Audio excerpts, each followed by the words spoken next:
My name is Raphael. Today is September 18th, 2020, and I'm interviewing Pat Morrissey for the Center on Disability Studies Oral History Project. Because of the current pandemic and social distancing measures, we're both in Honolulu, but we're speaking remotely to each other via Zoom. Welcome, Pat. Thank you, Raphael. I'm very happy to be here today with you. Great to see you.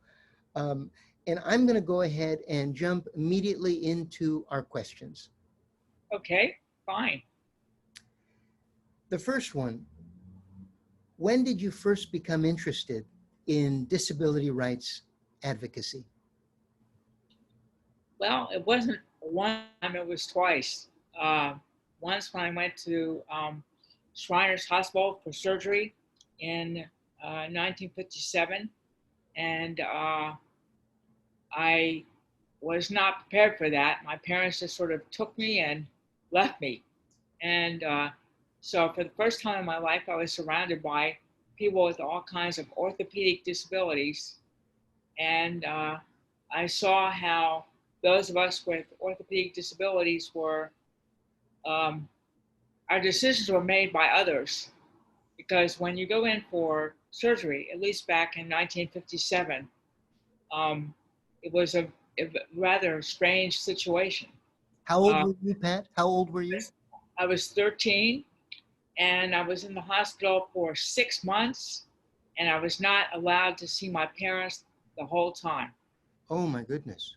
Every communication I had with them was on a postcard that I sent, and the first sentences had to be, how are you? I am fine. Wow.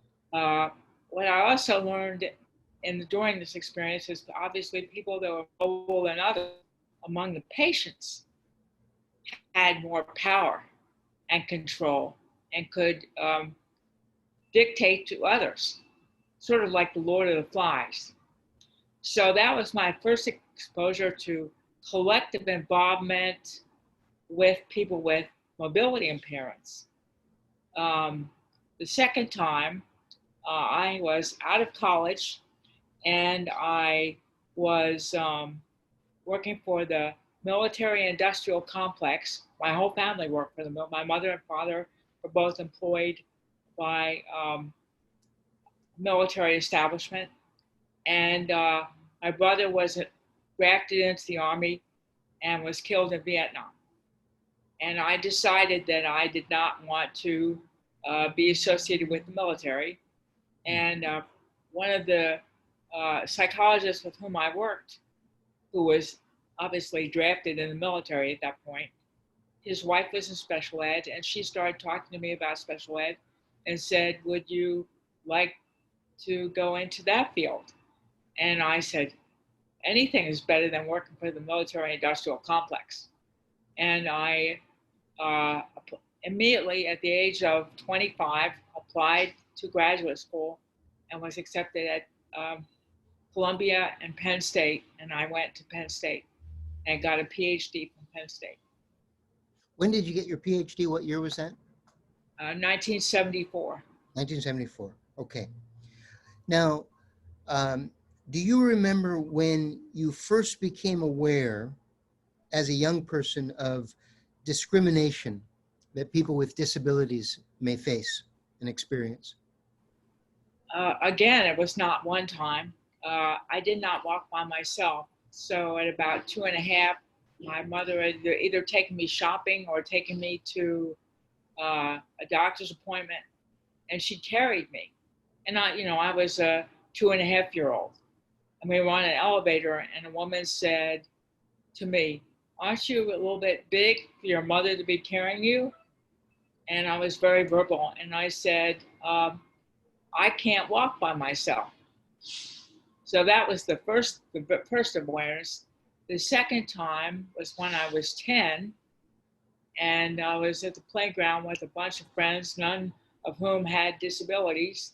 And one of them said, you walk funny, Pat, don't you? And that was the second time. I don't know whether that was discrimination. That was just an observation, but it hit me like, oh my God, I'm different. Mm-hmm. And I think the third time was when I knew I was really among a minority, was when I went to Shriners Hospital. That experience there, right? Mhm. Well, before we jump into your work at CDS in Hawaii, um, I'd like to talk a little bit about your role. You've played numerous roles in disability legislation, including the ADA. Can you jump in and talk a little bit about your work with disability legislation? Sure. Uh, that was one of the greatest times of my life. And at the time that I had those jobs, I worked for the House for 7 years and for the House of Representatives for 7 years and the Senate for 5. Those 12 years, although there was a slight break between them, were the most exciting up until that time in my life. And I really enjoyed it. And for Um, listeners, can you place us in time where we sure. are, where we're Yeah. talking? Uh, I, um, at the time, I was working at what was the Office of Education. It wasn't even a department yet. And I had my PhD, and I was in a research unit, and I had gotten to know um, the Democratic whips, uh, one of his top guys, and in the House. And he asked me to come meet him in the House dining room for a hot fudge sundae one day. And he said, Pat, uh, my boss is now going to become whip. He can't be chairman of the select committee on education anymore. Uh, and he's leaving, and Paul Simon is going to take it over. And Paul Simon was from a senator, congressman at that time, from Illinois. And he said, can you do the job? And I said, are you kidding? I'm not a lawyer. And he said, it doesn't matter. I saw you in operation when you were running that fellowship program for congressional staff, and I know you have the stuff it takes to do the job. And I accepted. Now, the wild thing about that was in 1980, yeah, 1980. And there was an election in November, and this was August. And basically, I was giving up a secure job to go and work for somebody who may or may not get reelected in the next election. And if he does, if he went on to another committee, I could lose my job. And I said, yeah, I'm going to do this. This is great, exciting. So I did it. And so I originally worked for Paul Simon, and then the next thing that happened, the election came. He decided to move to the Committee on Higher Education. His replacement was a gentleman named Austin Murphy, who thought he didn't need such a high-paying staffer. And he said, thank you very much for your services, but I don't need you anymore. So at the tender age of, I don't know what age I was, 40, I was unemployed. And I had a friend who was working at the general accounting office, and he hired me. And just for the record, Paul Simon was a Democrat, and so I had been working for a Democrat. So so I got a job at GAO, and I was in a brand new unit. Was supposed to do quick turnaround studies for Congress. The problem was that all the other operating units in GAO usually took 2 years to generate one of their traditional reports, and they didn't like this upstart. So having been there about 2 weeks, I wrote a memo to my boss saying, there's no way we can do what we're supposed to do because nobody will cooperate because they don't like the fact that we exist. And about the same time, this is 3 weeks, 4 weeks into it, my a friend of mine had told the Republicans that I was available, And the Republican, who was the ranking Republican on the select committee, called me and said, "Do you want a job?" And I said, "Yes." So that's how I, quote unquote, became a Republican. Um, I think in my heart of hearts, I am neither a Republican nor a Democrat, but from a professional standpoint, I spent a lot of time and benefited greatly from the fact that political Republicans, were willing to hire me for various jobs. And I'm very grateful and I enjoyed the opportunity. And I'd say that my experience of working with Republicans I work with was very positive. Just an observation on Democrats versus Republicans. One of the challenges we faced when I was working for Congress, and maybe even now, um, Democrats have to support everything. So it's a question of getting their attention and forcing them to make your good idea or your important thing their priority or a priority. Republicans, on the other hand, they tend to like to keep government small, stay focused, reorganize, don't create new programs. So again, you have to get their attention, but for a different reason. You have to convince them that your white hat program is something that they should invest in. And fortunately for me, all the Republicans I worked for or with viewed disability rights as a legitimate undertaking in which Republicans should embrace. So there was widespread support for disability rights in general. Yes. That's great. So sticking with your legislative experience, can we zero in a little bit on your relationship with the legislation that led up to the ADA? Sure.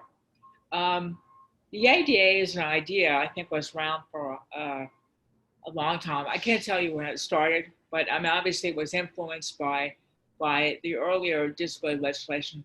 Originally, the Education of the Handicapped Act, which became the Individuals with Disabilities Education Act, the Rehabilitation Act.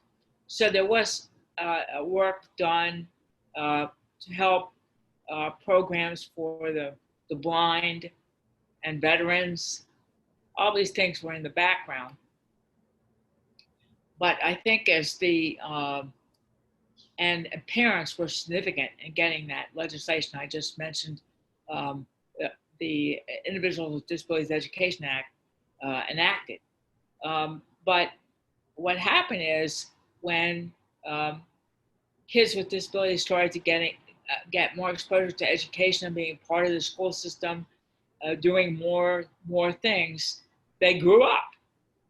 And so you had the independent living movement emerge and become real in the early 1980s, and it definitely has blossomed. Now you have independent living centers all over the country, uh, federally supported and privately supported, helping people with disabilities do what they want to do. And so the pressure from the ADA came initially, I would say, out of the independent living movement.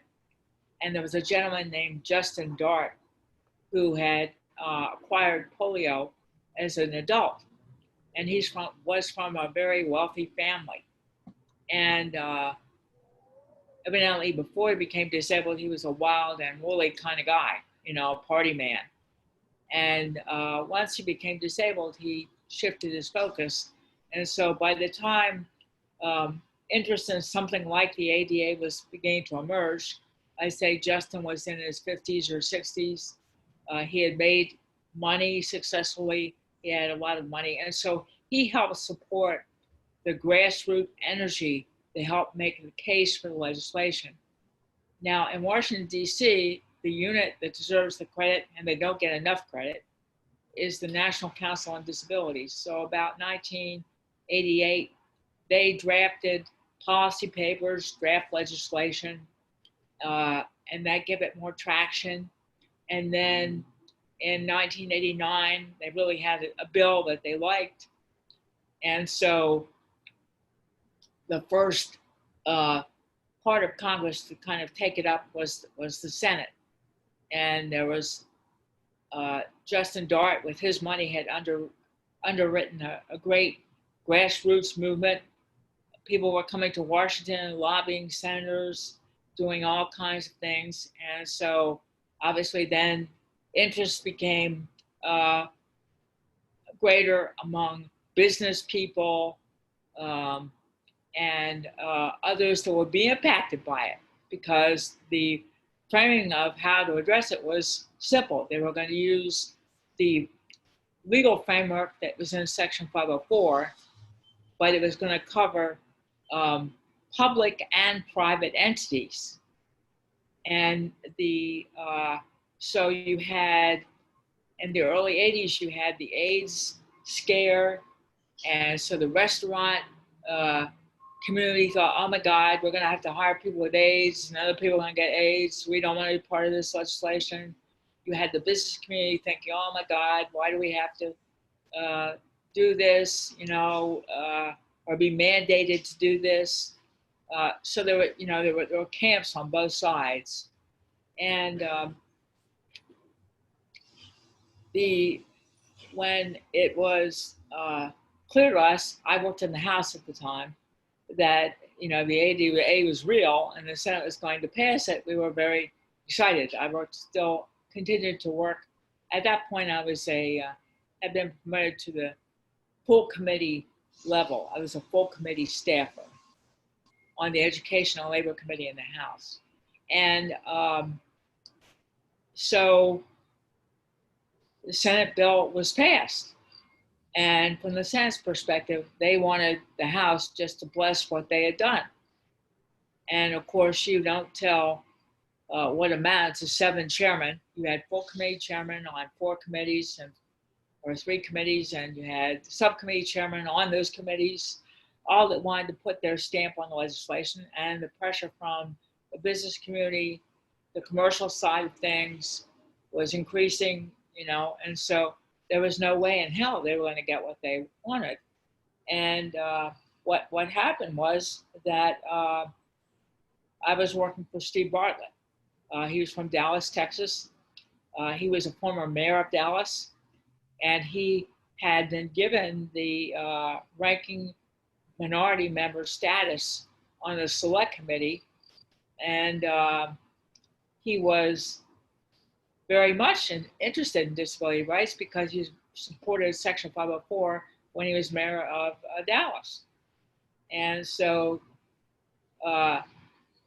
he said, Pat, there is no way that this House is going to take the Senate version of the ADA without change, but we have to help shape it. So we began working. He said, make up a top 10 list for me.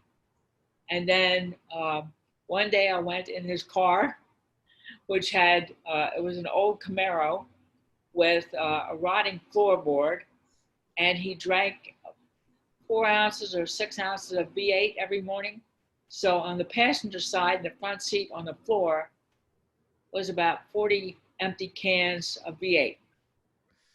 And so once he had his top 10 list, he and I went off to see President Bush's domestic policy chief.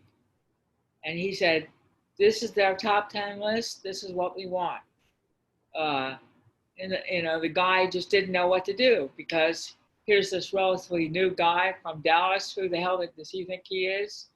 He's not even he's like a ranking member on a minority, a very small subcommittee.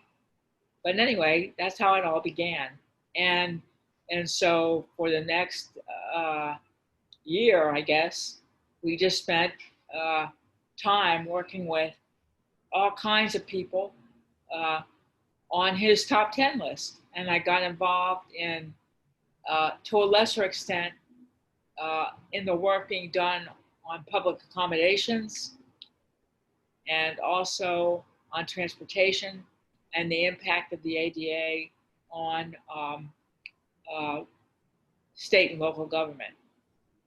Some of the things I'm proud of within the state and local government framework, all the employment provisions that Steve Bartlett wanted, we got into the House version of the bill, and they were retained in the final version of legislation. So, he was doing smart things. He was not doing harmful things to create clear guidance or clearer guidance for employers about what they had to do and what the consequences would be if they didn't do it.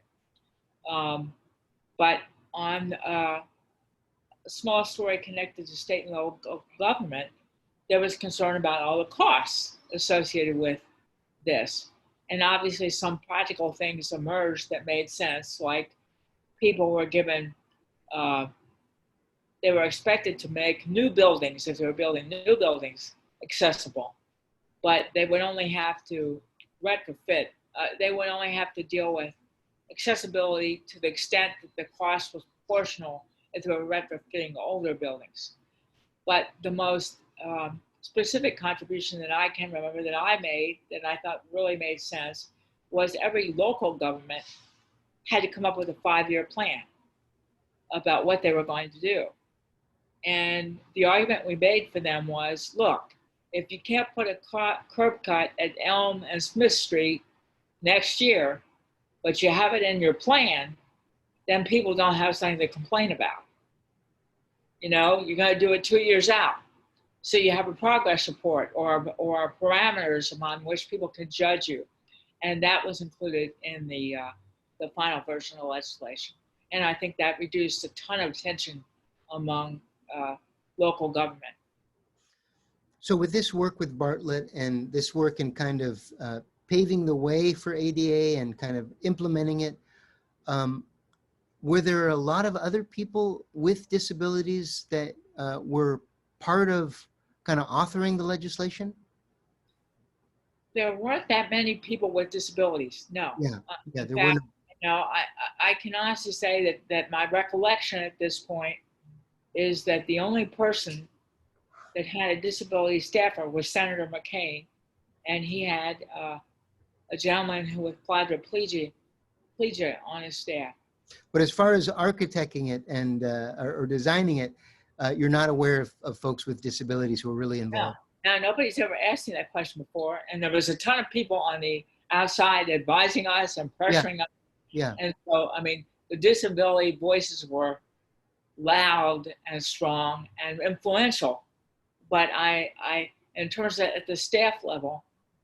But you were really in a unique position then, as far as your direct impact.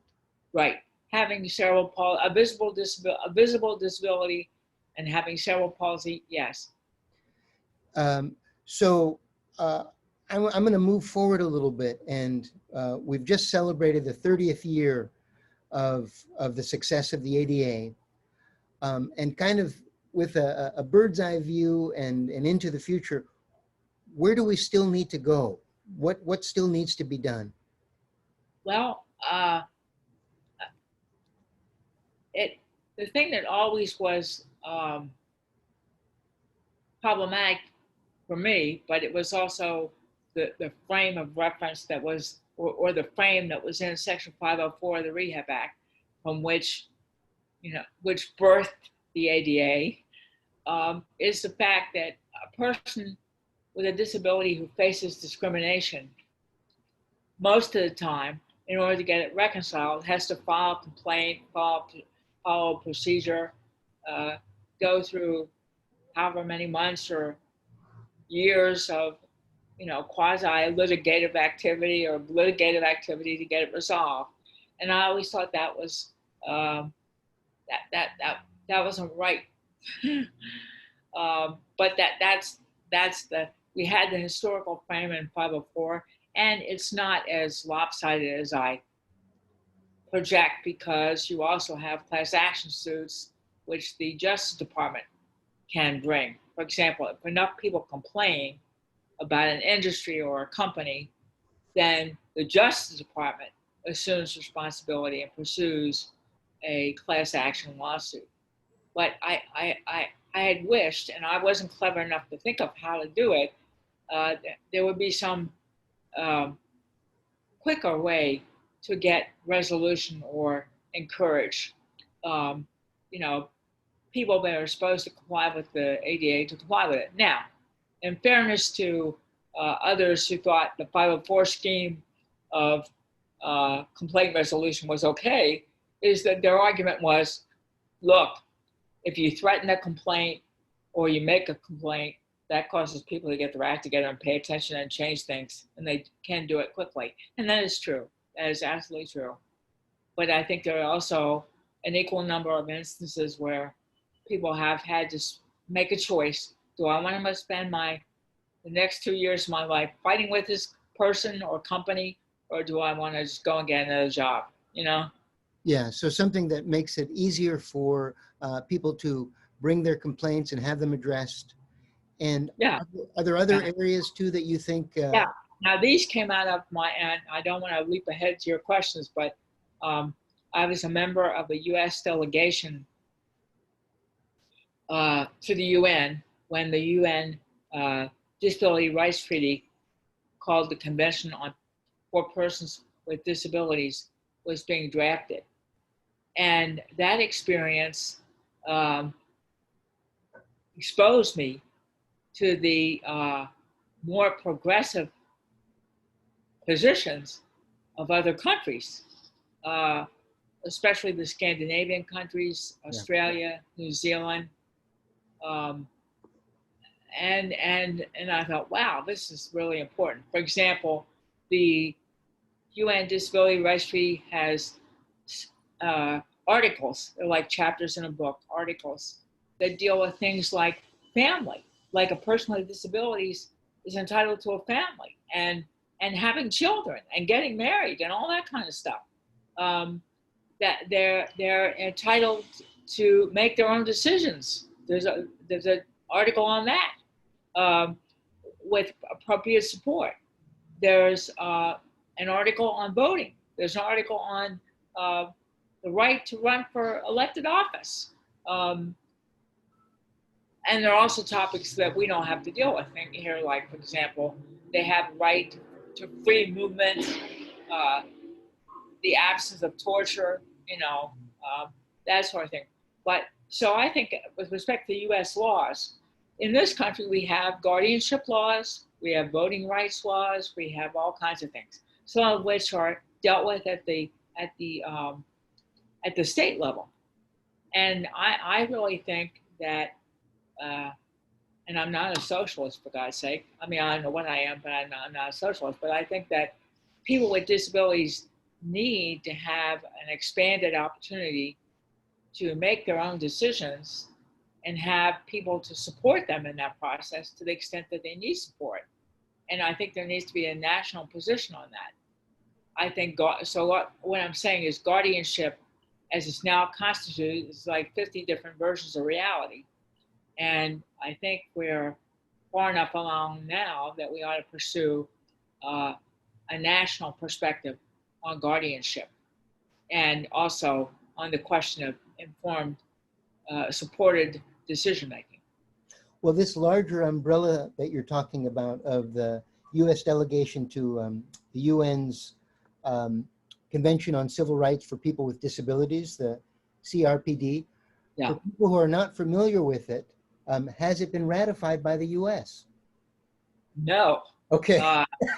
And why do you feel it has not been? Okay. I think, I'm trying to be totally honest with you, Raphael, for the benefit of history. And I mean history in the largest sense, not just state of Hawaii. Those of us who were directly involved in trying to get it ratified, and when that was going on, I was out of government. I was at that point retired, but I created a blog called "We Can Do This If We Try" at blogspot.com. And so a friend who was more tech savvy than I helped me create a blog, and I started writing about the treaty and my experience with its drafting and what it meant and why it should be important to us. But there was And I use this term as a description rather than as a pejorative term. There was a cabal that sort of was directing the traffic in DC on Capitol Hill with regard to ratification and making all the decisions about, who to talk to and what to do and what messaging to do. And they did not, and I include myself in that because I was part of that cabal. I'm not saying I was outside, I was part of it. We didn't spend enough time figuring out what makes the most effective messaging to the people in the grassroots so that they can see that this is important. I say, 7 out of 10 people you would talk to with a disability out in the real world back then in 2012, 2013, they would say to you, hey, we got the ADA. Why the hell do we need, a UN treaty? And we never really came up with the right message to give them, to make them assume ownership of making this happen. And I think those involved, because we've been involved with the ADA, we thought, okay, we can do this again. We can marshal the troops on the ground and make it happen, and we didn't do it. Now, the thing that slowed us down and stopped us dead in our tracks was the fact that the Koch brothers, who are two conservative gentlemen with lots and lots of money, gave $10 million to either the American Homeschooling Association or the National Homeschooling Association. And that group obviously were parents that homeschooled their kids. And I guess a lot of them, nobody did any statistics collecting to find out how many, but a lot of them felt that if this treaty passed, that the UN was going to come in like the Gestapo and tell them how they were going to educate their children. And they did not want that. And so they mounted a very strong campaign. Initially, I think Ted Cruz, who was a constitutional lawyer by training and everything, really didn't have overwhelming objections to ratification. But all of a sudden, the homeschoolers came out of the woodwork, and he went on their side. I think that Senator Rubio, who is still, they're both, I think, still members. Yeah, they're still members of the Senate Foreign Relations Committee. He was more concerned about the language relative to abortion in the treaty. And if we could explain that to him, if we'd had more time or the right people to do it, could have maybe turned him around. But as things turned out, the homeschoolers were very effective, and they basically shut down all the Republicans except for Rossio of Wyoming and John McCain, and there were a few, I think there were about 5, I can't remember. So I think Susan Collins was another one. There were about 5 that were on our side, and we needed 7, I think, or 8. Now, let me give you even a broader context. The US historically has not been crazy about UN treaties, period. The Treaty on Women has been around for 1,000 years. The Treaty on Children has been around for They don't, the constitutional lawyers in the Senate really see this as some kind of move toward world government and us losing sovereignty. So the issue is, a big issue and a really critical one. I don't mean to bore you with the details of how you get around stuff like that, but there are mechanisms within treaties that allow you to indicate limitations or restrictions on what you're going to comply with that can be drafted and had been drafted. I'm sorry, this is a message I can't do anything about. No problem. Attention, attention. All units on the West Tower ending in 05, please do not use your kitchen kitchen sink or dishwasher from now until further. Once again, all units on the West Tower ending in 05, please do not use your kitchen sink or dishwasher from now until further notice due to plumbing work on the kitchen line. Mahalo. They tend to do this twice, so it may happen again. You may have to edit Okay, that out. that's But fine. We'll give this that is a second. This is real life, and I have the window open, and all I see is the ocean, so I'm okay. You know, I don't Yeah. have to worry about traffic. Yeah, we'll cut that. That's fine. So we were talking about the CRPD, and we were talking about that it did not pass. We were talking about that a lot of that had to do with what you kind of took responsibility for within the group, as far as that messaging, a messaging issue. Oh yeah, I tried everything. I Mhm. thought maybe I had, 6 posts in me, and as it turned out, I think I wrote 80 some. And a lot of your work, those blogs that you talked about, the blog posts, at least the early years of that was you used for the book, A Moral Imperative, right?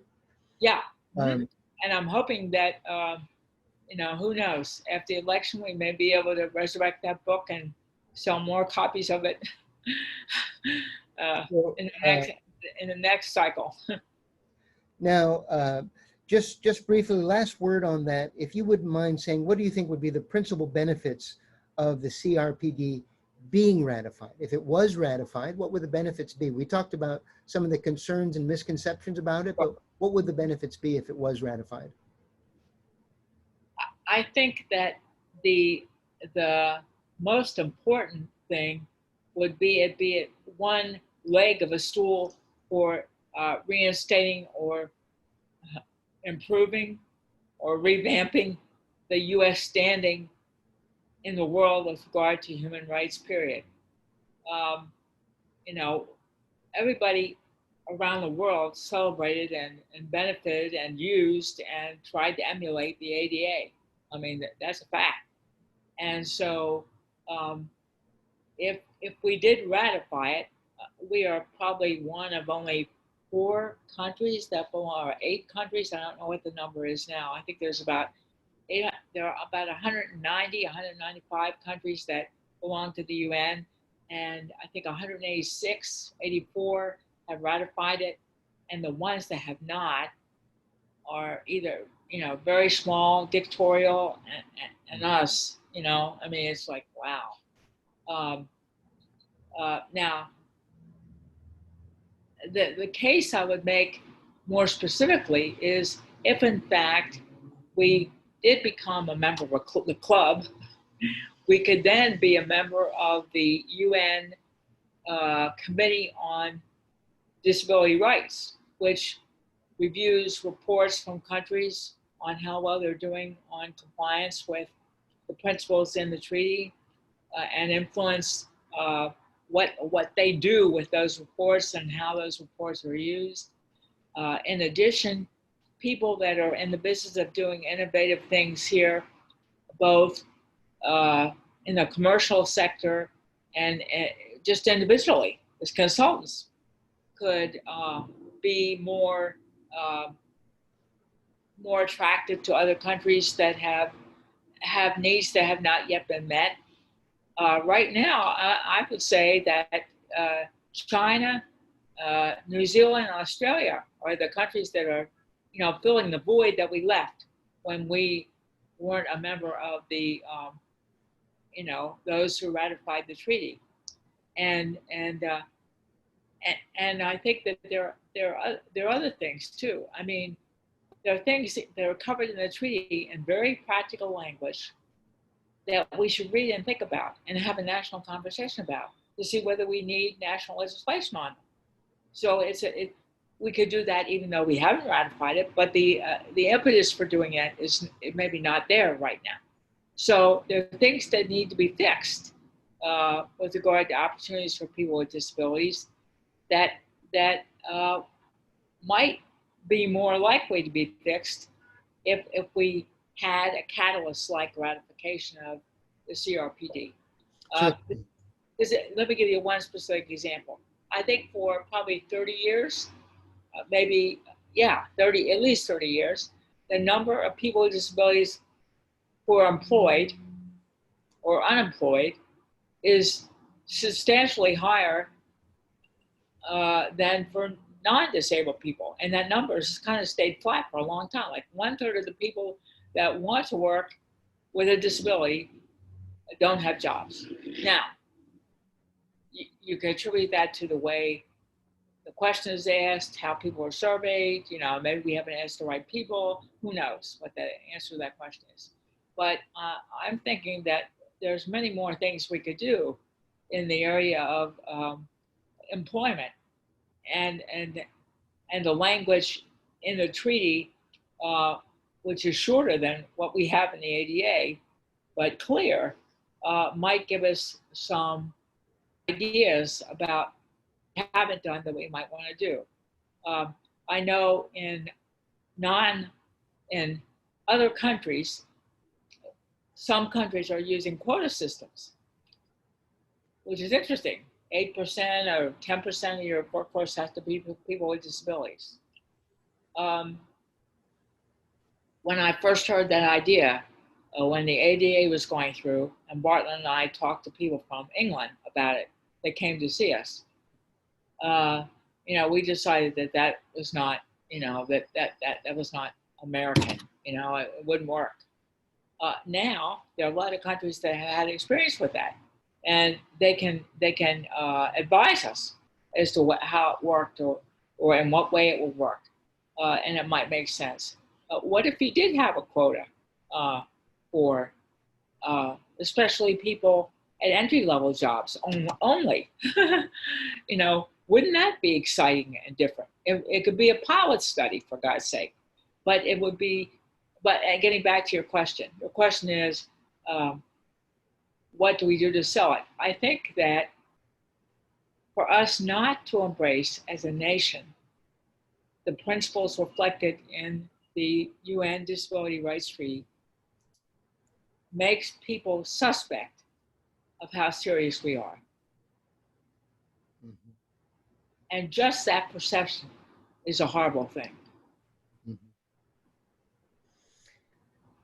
Now, I want to jump to your work. We've been talking about your work with disability legislation.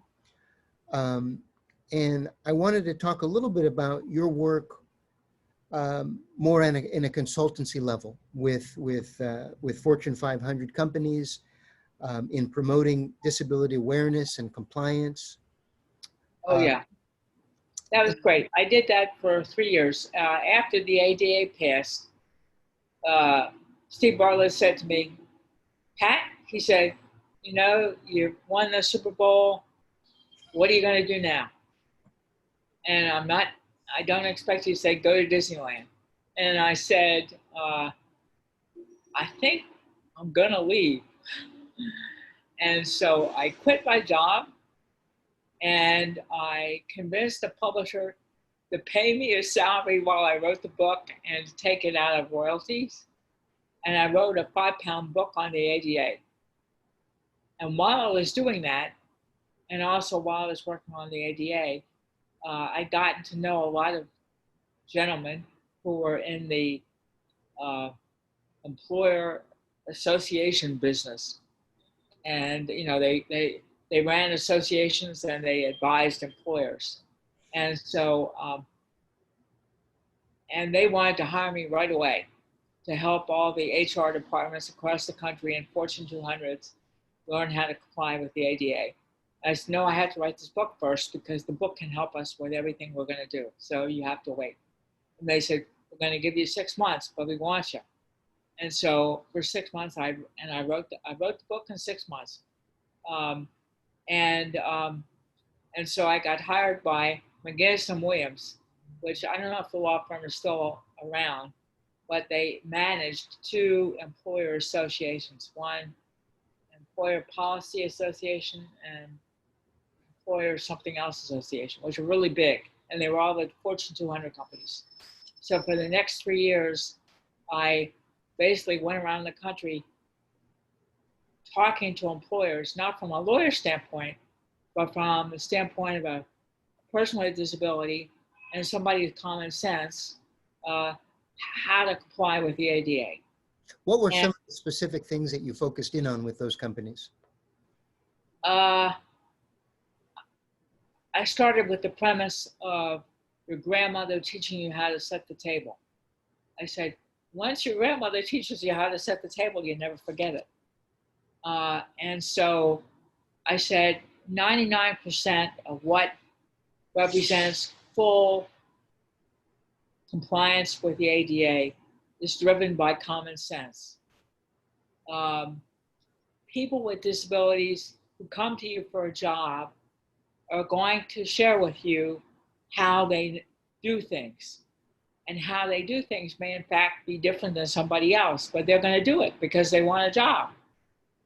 And if you decide not to hire them because they're not sufficiently qualified, they're not going to turn around and sue you. So I tried to frame the ADA as an opportunity to expand their workforce and get reliable, predictable, stable employees that would be totally loyal and probably with them for a long time. And so they might experience less turnover than they've had in the past. That most of the accommodations that they would have to make would cost under $500. That some accommodations you're not going to know that you need them until after somebody starts working there. So you need to have a team orientation and get everybody together and talk about, well, this is how we do things now, but maybe if we made this change and Joe does this and Harry does that, we can still have Elizabeth do this and everything gets done on time, but we do it a little bit differently. So I try to turn them into pragmatists and problem solvers and not people that had to, go running to HR or to the legal department to see if they're going to be sued. And I also emphasized to the hilt the importance of conversations with the person with a disability in any situation from the beginning to the end about how to accommodate them. So, one of the stories, I think I used it in the book, because I have exercises in the book, was somebody who was deaf was being hired. And so the employer wanted to do everything right. So they went around, had everybody take sign language for 6 weeks. And the person who was deaf was a lip reader and didn't do sign language, So, the issue is have common sense, be practical, make the person with a disability that you're about to hire or who you have hired your ally, your partner in coming up with solutions. So flexibility and just really taking in mind the voices of people with disabilities who join the team. Yeah, you're right. Right. I'd like to move on to the second part of our discussion, moving into your work at CDS. Okay. And are we ready to move into that? Do we need to take a break or shall we soldier on? We can get through the whole thing. That would be great, I think. Okay. Well, let's start with the basics. When did you first start working with CDS? Well, the short answer is September 1st, 2016. Okay. But I came to Hawaii the summer of 1979 and taught in the Department of Special Ed at the University of Hawaii. And that's when I fell in love with Hawaii. So when I became commissioner of the Administration on Development on Disabilities in the U.S. Department of Health and Human Services in 2001, a political appointment, I became responsible for a grant program, several grant programs, and one of them was the Center on Disability Studies. So I made many visits to Hawaii during my tenure as commissioner of the Administration on Developmental Disabilities, and I got to know the director, Bob Stodden, really well. And I loved Hawaii, and I knew it was at the top of my bucket list when I retired that I wanted to come back to the university because I love Hawaii and I love the Hawaiian people, and I would love to help CDS because I believed in its mission. And so I applied for the job twice. The first time I didn't meet the criterion, and the second time they changed the criteria. I met the criteria, and I was hired. Well, you're kind of in a unique position to kind of give context to how CDS's history connects to a larger history of disability advocacy and legislation in the United States. Can you kind of just make a little bit of connective tissue for us on Sure. how it connects to that? Yeah. There's a federal law called the Developmental Disability Assistance and Bill of Rights Act, and I wrote the last version of it. It hasn't been amended since 1999, and that legislation came from Senator Kennedy way back in the 1960s. Can you specify which senator? Oh, I'm sorry, John Kennedy. When President Kennedy, I'm sorry, President Kennedy, it was from him.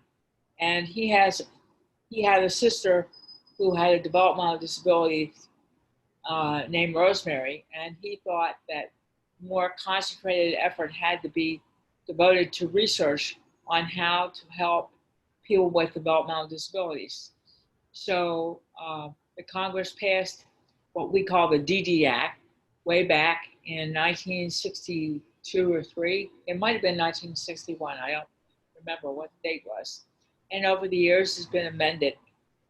Originally, it only had money in it for research centers, and the focus of the initial research centers was obviously the medical spin. But over time, the interest became much broader and incorporated all things that affected people with disabilities. So over the years, they went from originally, I think, 5 centers to now 67 centers. They get funded every year to do research that develops capacity and makes systems change that improves lives for people with intellectual disabilities. Now, what was interesting about the legislation, and I was able to share this to an enthusiastic audience at the UN, is that over the years, they decided that having research centers wasn't enough. There needed to be more. And so over the years, you had developmental disabilities councils. These are people appointed in every state by the governor to basically initiate activities that further the concept of people with disabilities having full, rich lives in their states. And so every state has a developmental disability council appointed by the governor. And the third piece to the DD Act are protection and advocacy agencies. These are legal service offices that help people with disabilities deal with discrimination and abuse. The interesting thing about the protection and advocacy agencies is that they now have funding from, I think, 6 to 7 different funding sources. So, for example, there's a law that gives them money to help people that have assistive technology issues. There's a law that deals with people with brain injury, mental health issues, and there are others too, but I can't remember them all. So the protection and advocacy agencies in every state are rather large and well funded by the federal government to take care of rights issues that affect people with disabilities. The interesting thing is that there is no law that specifically gives these protection and advocacy agencies money to deal with discrimination complaints in education. They do work in education, but they do it through their other venues that are flexible enough to let that happen. But anyway, to make the connection to the UN, the people I talked to at the UN were very excited about this three-stool piece of legislation, especially developing countries that had nothing in terms of infrastructure. And so when I was talking, people were taking notes like mad. This is before Zoom and before recordings and all that sort of thing, way back in 2005 or 4. And so, it clearly is an infrastructure that has validated itself over time. It works.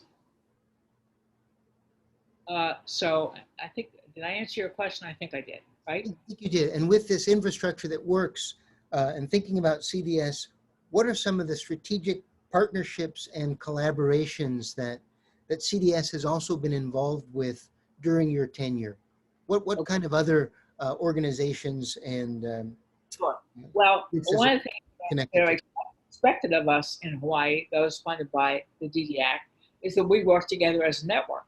So we work with the DD Council and with the Protection and Advocacy Agency in Hawaii to do things jointly. So, for example, a couple years ago, we were attempting to get legislation passed that would require federally subsidized housing to at least meet some minimum requirements connected to visitability. Visitability, that means a person with a disability could come visit you, they could get through your threshold, they could use your bathroom, they could reach your light switches, they could get down your hallways, and likewise, people with mobility impairments could also go visit people that had visitability houses. And initially, we wanted to do it broadly, cover all kinds of housing in Hawaii.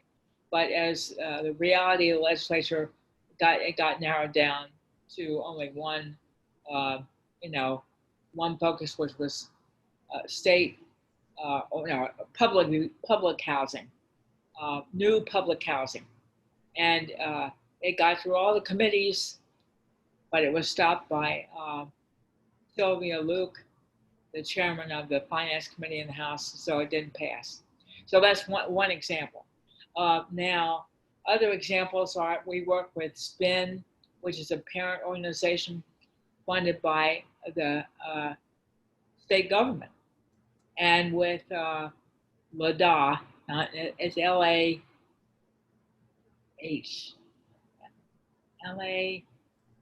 and I don't know what this stands for, but that's also a parent group that works with parents and helps them learn their way to deal with the the ins and outs of individualized education programs and how to get the right kind of IEP for your kid, and many other things too. But that's one of their major focuses, which is important. So we work with them. We work with Native Hawaiian groups. Now, but some of this work happens because what's interesting about the DD Act is we call it core funding, and that's what it is. It allows you to use this money to basically pay for electricity, pay for some key staff, but it expects you to go after other grants. So it underwrites the concept of helping you pursue money to get money from other sources. And so much of the collaboration that comes about is through these other grants that are targeted. So for example, the Jobs Now partnership, we work with the groups I mentioned. We also work with individual parents. We work with businesses. We work with state agency personnel up from all different departments to make things happen positively in terms of job opportunities for young people under this grant that are leaving high school and need an entry-level job. How do we make that happen? How do we educate people about the value of doing this and investing in this? What role can you play as an employer? And And we've even been successful in developing partnerships with the federal government that has employment opportunities in the state, primarily through the military. Any other, I'm thinking about maybe more local initiatives too within UH that you might want to mention within University of Hawaii or Well, the biggest one, and I only can claim partial credit because Tom deserves half of it, it has to do with Section 508. Section 508 was a provision I wrote way back in 1998 as an amendment to the Rehabilitation Act, and that required that all electronic and information technology funded by the federal government be accessible to and usable by people with disabilities. Now, so that affects things like websites, that affects things like documents that are available on the web that you assign students to read in your class,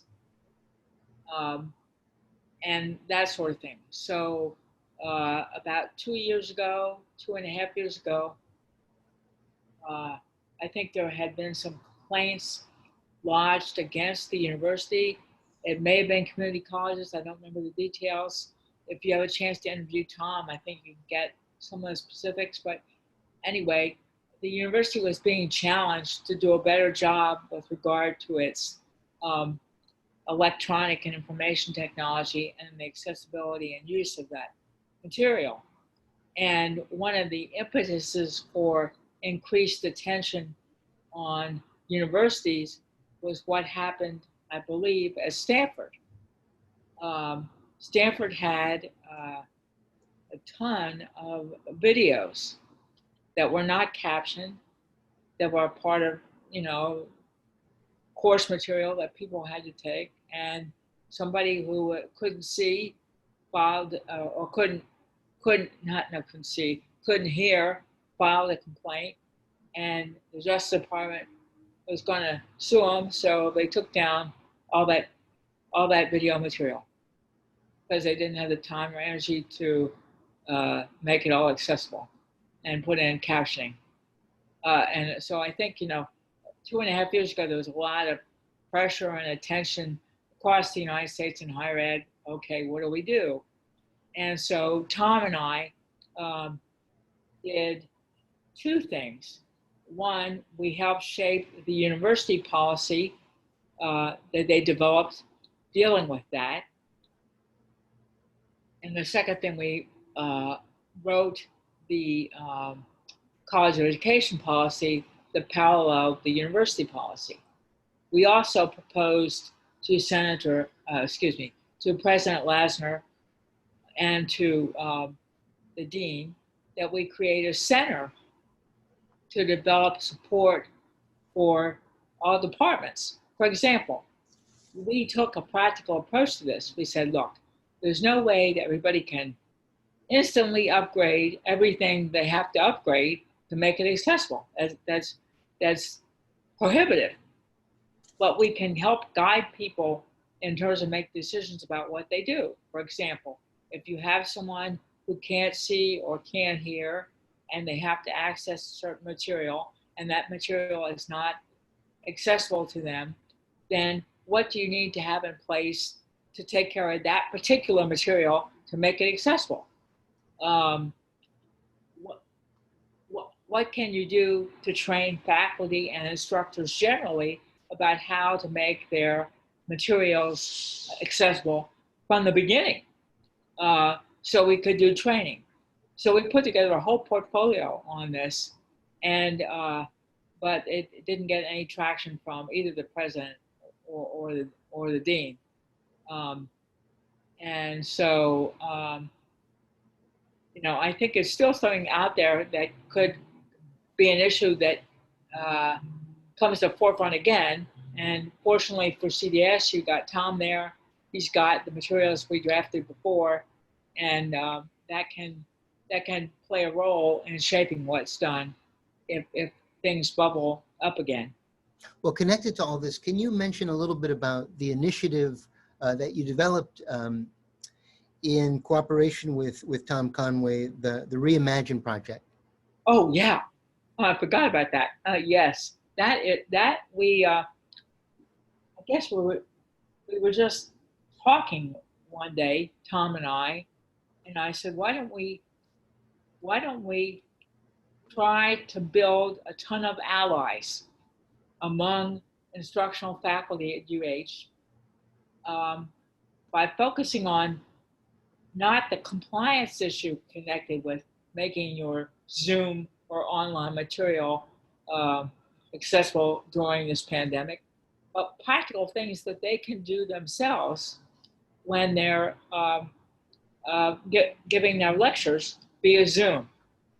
So we surveyed the faculty, and what was amazing is I think there were about 1,300 faculty, and we got 156 responses, which, I mean, that's phenomenal.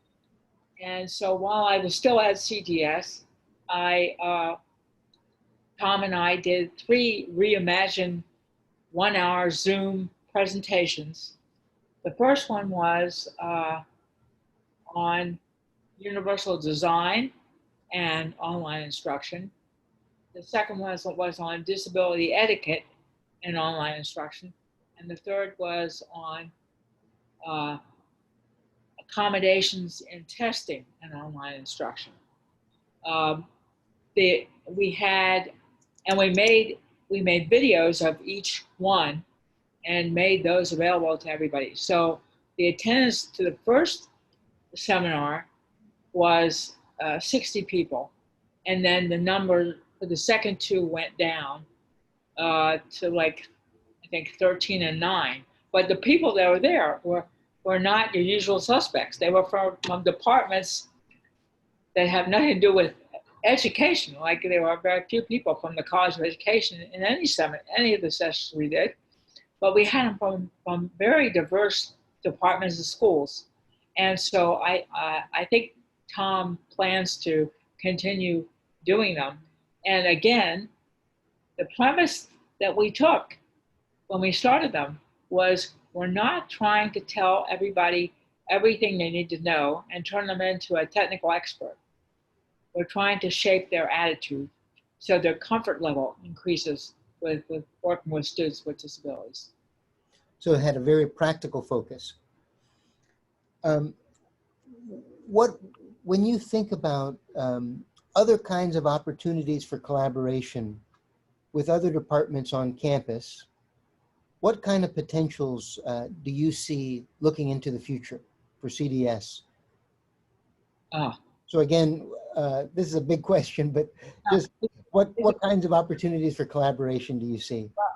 Well, I'll have to share, as a context statement, I'll have to share with you something that Dean Young, the former dean, said to me after I was hired.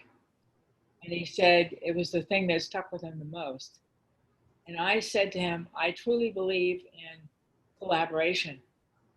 I have my whole life, and I certainly experienced the value of it getting legislation passed, and I brought that knowledge to my job when I was in the federal government, and I believe in it now at the University of Hawaii. And I look forward to working with other members of the College of Education, other departments, as well as other schools and colleges at the university. And I think the potential is unlimited for such collaboration, because the way I see it, Dean Young, is that wherever you're doing research, quote unquote, or serving human beings, there are, or maybe, or could be, people with disabilities. And those people should be part of what you're sharing or what you're researching. Every study, every class, everything. And I see CDS as a technical resource to the rest of the university and to provide collaboration to help them make sure that their course, their research is fully inclusive. And he then, when he repeated that to me, he said, I have a cousin, or had a cousin, with a developmental disability. I get your point. Wherever you're doing something to or with human beings, disabled people with disabilities should be included as well. And that is the kernel or the foundation upon which you can create a basis for collaboration with anybody. So that basic idea of encouraging inclusion invites collaboration everywhere. Right. Yeah. Right. Well, thinking broadly, what contributions do you think CDS's presence has given and gives to the University of Hawaii? Just the presence of CDS. Well, I think behind the mission or the purpose statement of the university is a big commitment to being partners with and addressing the needs of the Native Hawaiian community and other populations that are ethnically diverse, and that behind that statement is the assumption that you're going to meet people where they are, and you're going to help them by respecting what they value and teach them or assist them with something that will make their lives better. And so that's what CDS does day in and day out with Native Hawaiian populations, with people from other areas of the Pacific Basin who come here. It has STEM projects that work with, as STEM stands for science, technology, engineering, and math. Helps them with learning how to value and appreciate STEM so they might pursue a career. Some projects are focused on kids right now in I think junior high, mostly from disadvantaged backgrounds. Another one is focused on kids with disabilities from Native Hawaiian families. You have projects focused on helping any kids, Native Hawaiian and anybody else with a developmental disability, have access to community college, even though they may have a disability or a developmental disability. Those three projects are extremely successful. We have the Jobs Now Partnership Project, which is focused primarily on helping students with developmental disabilities get a competitive wage job when they leave high school. You have the Hawaii Family Engagement Center project, which is helping parents and schools learn how to become partners in both academic and social emotional development of kids from kindergarten through 12th grade. And these are big projects, millions of dollars. So, they're almost so successful that they're invisible. Mm. Let me say, by that I mean they're helping people do things on the ground to make things better. So nobody's walking around with a label on their head, CDS, or and that's both a blessing and a curse. It's a blessing because they're accepted, they're valued, and they're integrated with the people they want to help, so they can help them.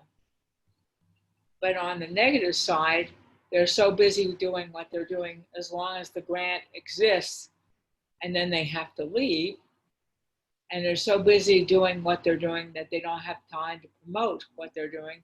So the rest of the state knows the value of continuing this with state money when the federal money runs out. Now, with the Jobs Now partnership, one thing that's really exciting is we have developed legislation that was moving along quite well until the pandemic hit, that I drafted, that will be introduced again in the next legislative session. Hopefully, if the interest of the legislature can be expanded to deal with things other than, the budget and the pandemic, that we create a statewide framework to do statewide what we've been doing with a limited population. And it's very exciting. And so, I'm sorry. Okay, pause for a second. Attention, attention. As another friendly reminder, all units on the West Tower ending in 05, please do not use your kitchen sink water or dishwasher at this time from now until further notice. Once again, all units on the West Tower ending in 05, please do not use your kitchen sink or dishwasher from now until further notice due to plumbing work on the kitchen line. Mahalo.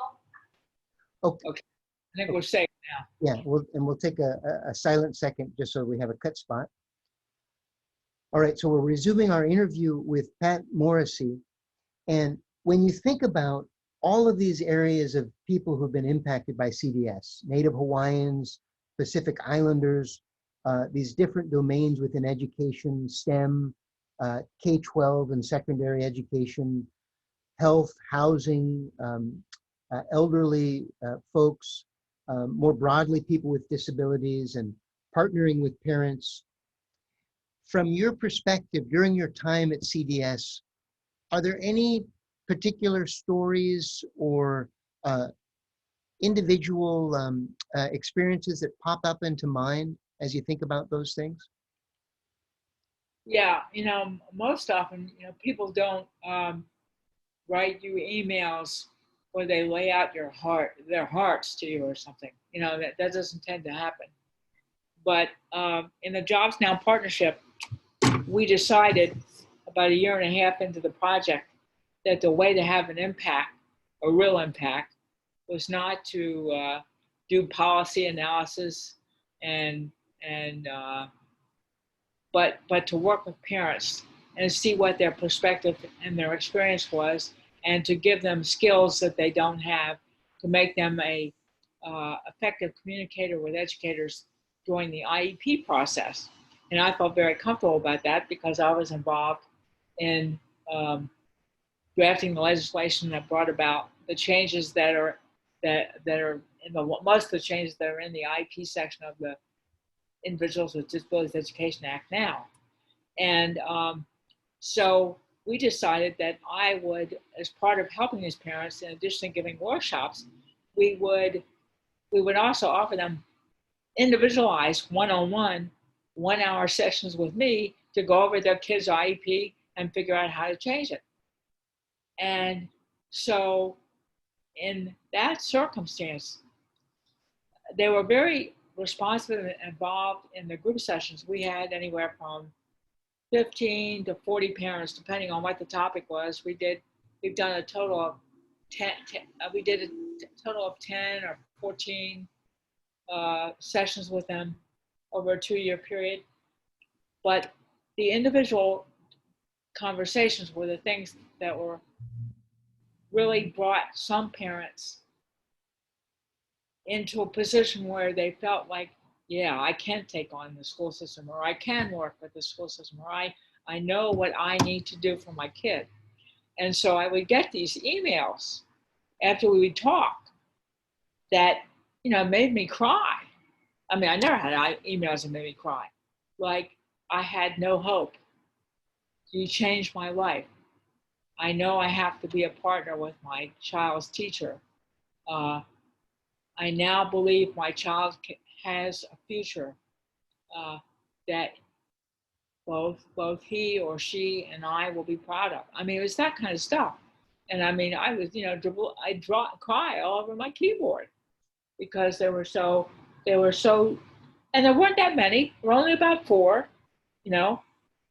But I'm saying what that did for me was validated to such a depth the value of what we were doing for these parents that that they truly felt empowered, and they were able to engage a huge system for their kid. And we were very fortunate in the experience. We met this woman who now works for CDS, who's a parent of a young man who's on the Down syndrome spectrum, Andrea Alexander, and she is working for us now. She is one of those parents, and she's doing amazing things. The training that she's doing in the Hawaii Family Engagement Center project is amazing because she has incredible grounded credibility with her audience, and she can influence and affect the behavior of educators as well, not just parents. So I mean, it's like, wow. And like, so how do you quantify what I've just shared with you? How do you really, measure it? It's there, and it's there, and it's life altering, but its value can't be captured in a classic research project paradigm. So a lot of the impacts can't just be captured in the immediate moment, that they kind of resonate into the future. Yeah. Now, I'm a very results-oriented person, but within that, I also value the power of anybody, including myself, to influence the behavior of other people. and we as researchers and people that have to collect data and write reports and that sort of thing have to recognize that probably 50% of our impact can be seen, but it can't be quantified. Mm. Well, we've talked about your experience with legislation before your work with CDS, and some of your work in the corporate arena in helping Fortune 500 companies be aware of and help create environments to allow full participation of people with disabilities. I'd like to just turn to some of your other work. Can you say a bit about your work with the United States International Council on Disabilities? Oh yeah, I really enjoy that. I am president of the U.S. International Council on Disabilities, known as USID, and it's been around, I think, since 1988, and it's a membership organization which has its primary mission promoting disability rights worldwide. And the main way you do that is obviously to get grants or funding from USAID or foundations or the US government, so you can do things in other countries. And I've been president of USAID since 2014, and I think I joined about 2010. We're very small right now. Our focus is on legislation that we helped draft to establish a permanent office within the State Department on international disability rights, with a director and staff and money. Their job would be to educate all State Department employees, and I emphasize all, on disability rights, including people in embassies, and to support projects that help disabled person organizations in other countries learn how to work with their governments to implement the UN Disability Rights Treaty. Recently, we were part of a group of 15 international organizations and individuals that tried to get a $100 million grant from MacArthur Foundation. There were 700 applicants. We made it into the top 100, but we didn't make it after that. So that was sad.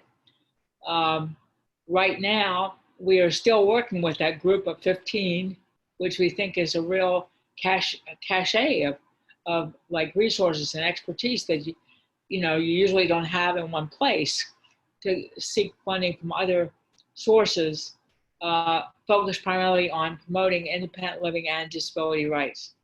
But the legislation that I referred to a minute ago, it has been introduced in both the House and the Senate.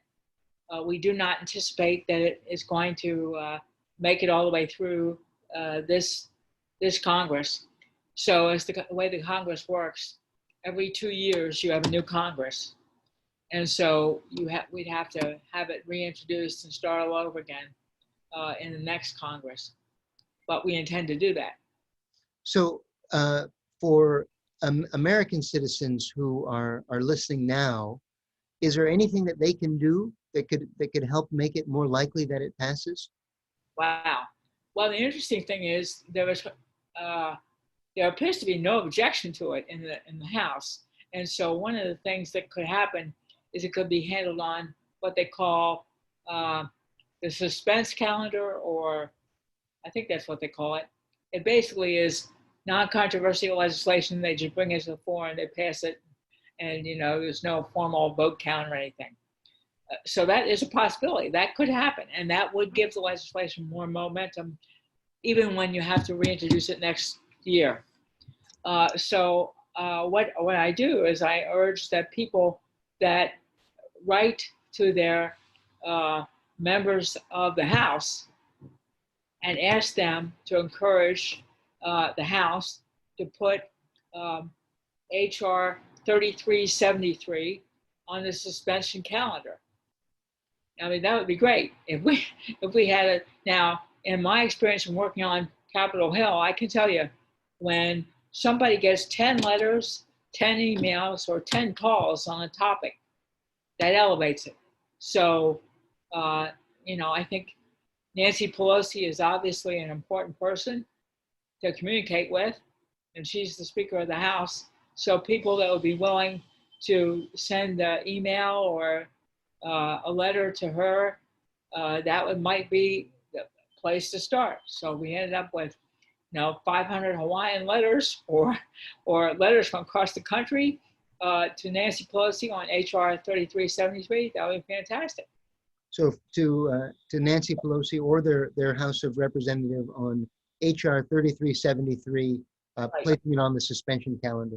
Right, and I think the title of the bill is the International Office on Disability Rights Act. Okay. I want to ask you just a couple last questions, kind of big bird's eye picture stuff. When you think of, we've talked about your work in lots of different domains over this session. And when you think of all of your work, what are you most proud of?